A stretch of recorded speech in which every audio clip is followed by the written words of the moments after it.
Tervitus, minu nimi on Liisu Miller ja täna ma näitan teile kõiki enda lemmikuid Rimi tooteid, mida ma iga nädal siit ostan. Kõige esimesena haaran ma nende kikkerherneste järgi. Tegelikult armastan ma kõiki I Love Eco sarja tooteid, aga just need kikkerherned on imelised karride sisse ja näiteks hummuse sisse. Järgmine lemmik on seesama basmati riis siin, mis on meie pere väga armastatud toode. Ja ma jagan teiega lahkelt ka oma keetmisnippi, sest et paljud inimesed kardavad natukene lahtist riisi ja ostavad sageli riis just pakkides. Nii et minu nipp on järgmine. Võtad üks osa riisi, 1,5 osa vett, paned ta õrnal kuumusel podisema ainult 10 minutit ja oluline on mitte segada. Ja valmis ta ongi sõmer ja kohev riis.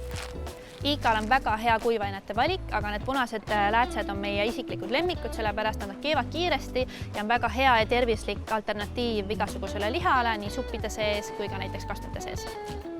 Kõik I Love Eco tooted on puhta koostisega ja siia ei ole lisatud suhkrut, mis tähendab seda, et iga nädal tulevad nad meiega kaasa, me kasutame neid suppides, me kasutame neid pasta peal, nii et see tomatipüree ja tomatipasta on minu soe soovitus.